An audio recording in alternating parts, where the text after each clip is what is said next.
من صام رمضان ایمانا واحتسابا، جس نے رمضان کے روزے ایمان اور ثواب کی نیت سے رکھے اس کے پچھلے گناہ معاف کر دیے جاتے ہیں۔ بسم اللہ الرحمن الرحیم۔ پیارے دوستوں، کیا آپ نے کبھی سوچا ہے کہ کائنات کے سب سے مقدس دسترخوان پر کیا سجدہ ہوگا؟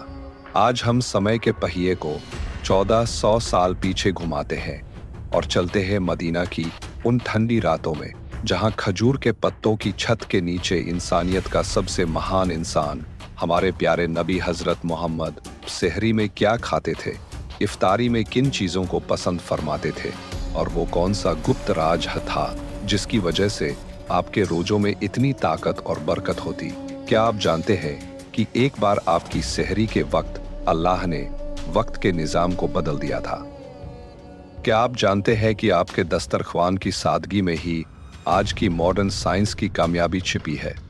آج کی اس ویڈیو میں ہم نہ صرف ان 10 پسندیدہ چیزوں کی بات کریں گے جس نے حضرت بلال کو حیران کر دیا تھا۔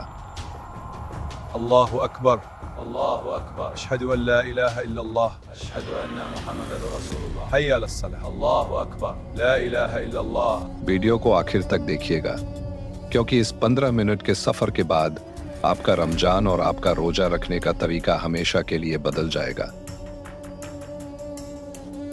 جب رمضان آتا ہے اللہ تعالیٰ کے دروازے جنت کے لیے کھول دیے جاتے ہیں اور جہنم کے دروازے بند کر دیے جاتے ہیں۔ یہ مہینہ رحمت، مغفرت اور برکت کا مہینہ ہے۔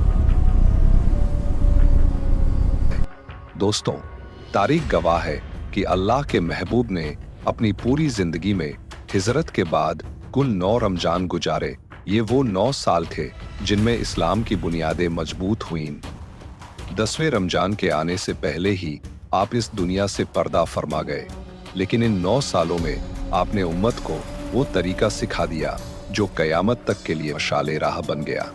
رمضان کے آنے سے پہلے ہی آپ کا چہرہ مبارک خوشی سے چمکنے لگتا تھا۔ شعبان کے مہینے سے ہی آپ کثرت سے روزے رکھتے۔ جب رمضان کا چاند نظر آتا تو آپ صحابہ سے ایک انوکھا سوال کرتے، تم کس کا استقبال کر رہے ہو اور تمہارا کون استقبال کر رہا ہے؟ صحابہ حیران رہ جاتے۔ حضرت عمر پوچھتے، یا رسول اللہ، کیا کوئی دشمن حملہ کرنے والا ہے یا کوئی نئی وحی آنے والی ہے؟ آپ مسکراتے اور فرماتے، نہیں، بلکہ یہ وہ برکت والا مہینہ ہے جس کی پہلی ہی رات جہنم کے دروازے بند کر دیے جاتے ہیں اور جنت کے دروازے کھول دیے جاتے ہیں۔ اب آئیے اس واقعے کی طرف جو ہر مومن کے دل کو گرما دیتا ہے۔ سحری سنت ہے، برکت ہے۔ نبی کریم ہمیشہ سحری کو آخری وقت میں کرنا پسند فرماتے تھے۔ اس کے پیچھے ایک بہت بڑی حکمت تھی، تاکہ امت پر بھوک کا بوجھ کم سے کم پڑے۔ آپ فرماتے تھے کہ ہمارے اور اہل کتاب یہودی و عیسائی کے روزوں میں فرق صرف سحری کھانے کا ہے۔ ایک رات کا واقعہ ہے، آپ حضرت علی کے ساتھ سحری فرما رہے تھے۔ دسترخوان پر بکرے کی سری کا گوشت تھا۔ حضرت بلال جو نماز کے وقت کے پابند تھے آئے اور عرض کیا، یا رسول اللہ، وقت ختم ہونے والا ہے، میں اذان دینے جا رہا ہوں۔ آپ نے فرمایا، ٹھیک ہے بلال۔ بلال گئے، اذان دی، لیکن جب واپس آئے تو دیکھا کہ حضور ابھی بھی کھانا کھا رہے ہیں۔ بلال کو لگا شاید وقت نکل گیا ہے۔ انہوں نے جذبات میں آ کر قسم کھا لی، اللہ کی قسم یا رسول اللہ، صبح صادق ہو گئی ہے، اب رک جائیے۔ حضور نے ترنت ہاتھ روک لیا اور فرمایا، اے بلال، اگر تو قسم نہ کھاتا تو میں تب تک کھاتا رہتا جب تک صبح نہیں ہوتی، لیکن اللہ کو اپنے بلال کی قسم اتنی پیاری لگی کہ اس نے تیری قسم کو سچ کرنے کے لیے سورج کی رفتار بڑھا دی اور وقت کو پہلے ختم کر دیا۔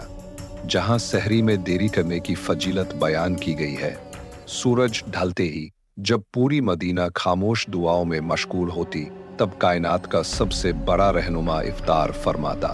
لیکن آج کے ہمارے افطار اور نبی کے افطار میں زمین آسمان کا فرق ہے۔ آج ہمارے ٹیبل پر سموسے، پکوڑے، بریانی اور جانے کیا کیا ہوتا ہے، لیکن نبی کریم کا انداز، سبحان اللہ، وہ سادگی کی مثال تھا۔ حضرت انس فرماتے ہیں کہ نبی نماز مغرب سے پہلے تازی کھجوروں سے افطار کرتے تھے۔ اگر تازی کھجور نہ ہوتی تو سوکھی کھجوریں، اور اگر وہ بھی نہ ہوتی